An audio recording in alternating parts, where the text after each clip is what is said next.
in relationships, we sometimes begin to get stuck with certain criticism. We begin to focus on it, and with our mind we keep trying to change it, and then on the surface we keep trying to manipulate the situation to make it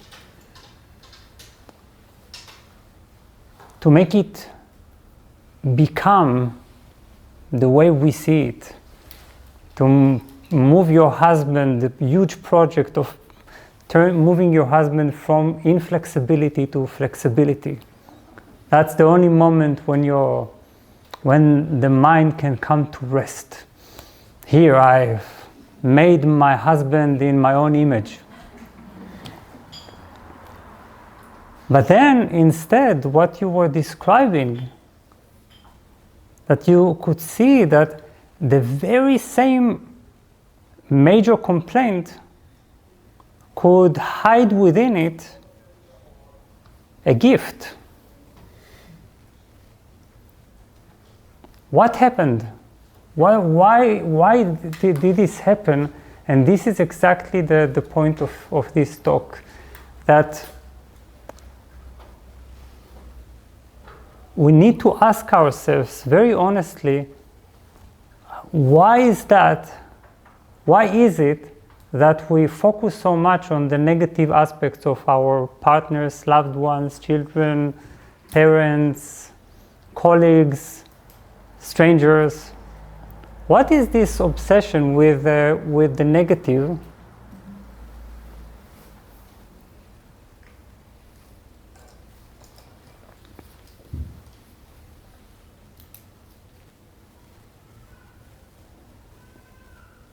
And how come the people with whom we actually have chosen to share our life, we were attracted to them. We had a certain intuition inside us, unless again it is a completely destructive relationship.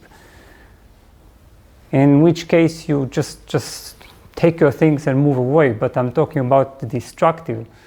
But usually it's not so destructive. Not that destructive, but then the very same people we chose to live with, because we were attracted to them, we intuitively felt that they are capable of completing us in a certain way. They are capable of balancing us. Right? This is the energetic principle of taking someone's traits and bringing my own traits, and that somehow this creates a sort of a balance or wholeness.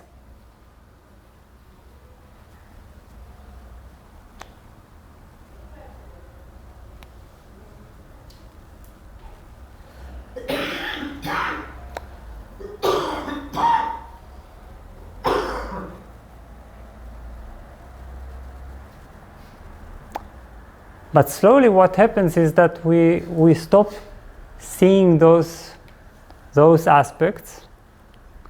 Even what seemed to us cute at the very beginning begins to be annoying. And suddenly we reach an experience, a very strange experience, in which the people we chose to live with, we almost only see their negative sides. So much so that we reach a point in which we need to ask, so why are we bothering? But something still keeps us there. And here is the point. The reason we focus so much on the negative is because we have become married. Our real partners are the should-be partners.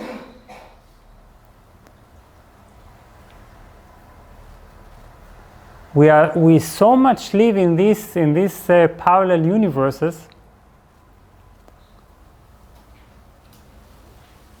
that we can only see what the other doesn't have.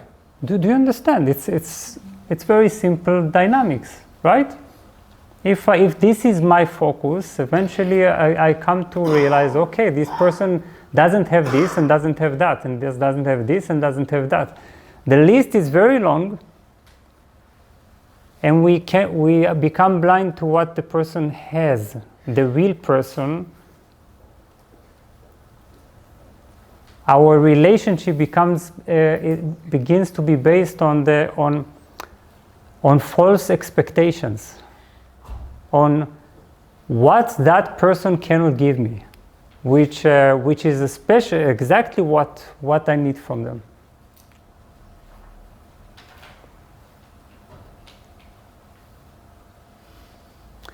Now, we said in the morning something that seemed to make some of you jump when I said that relationships are meant to make us happy. You remember?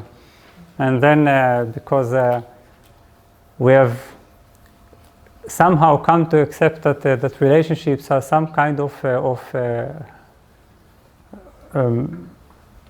a constant learning or something strange of this sort, looking at the mirror and working on myself all the time. But this is not what, at least not, even if we live with someone who is not going to go through this seminar, we first of all can change our own position, our own determination, and our own focus. Because I'm not saying here, stop being aware of the negative or shortcomings of the person, you see? You cannot. We have critical minds, we have analytical minds, we see things, we see realities. I'm saying stop focusing on them. And I'm saying begin to focus on the gifts, capacities, and qualities of that person, which means how they can balance us, how their presence can empower us, how they complete us.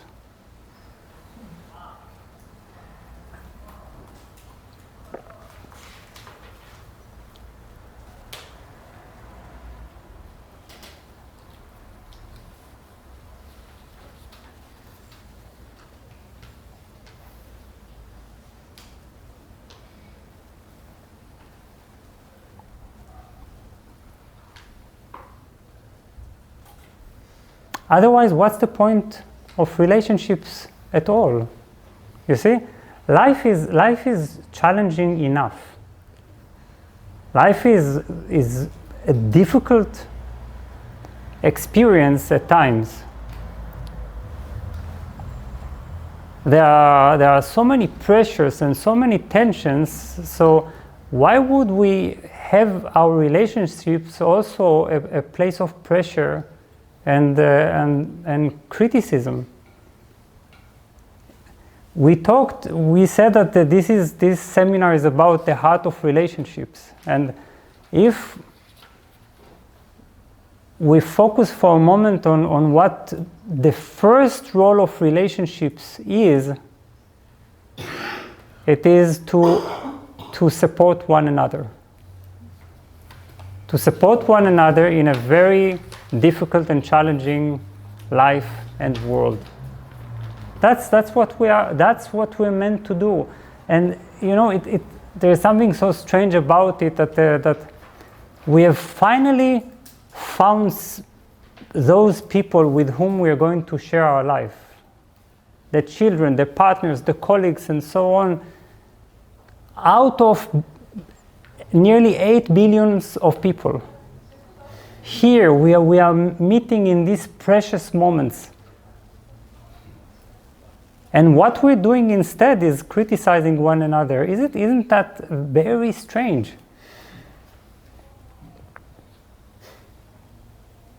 Because what are personal, intimate relationships? What is our role in the life of those people? It is to recognize their beauty and value, even if the entire world cannot see it.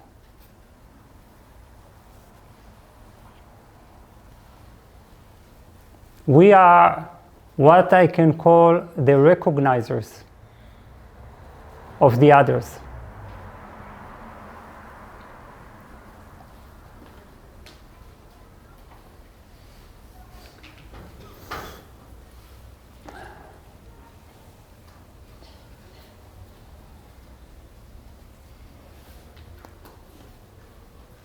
And again, it doesn't mean that we're not aware of possible critical points, but it's not our role.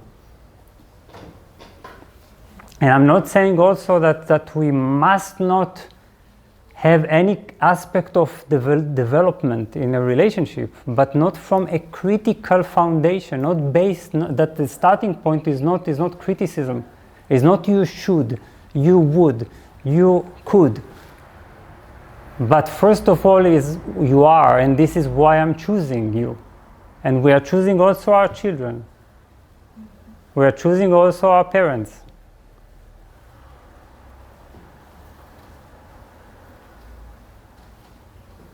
Otherwise, what's the point of sharing a life?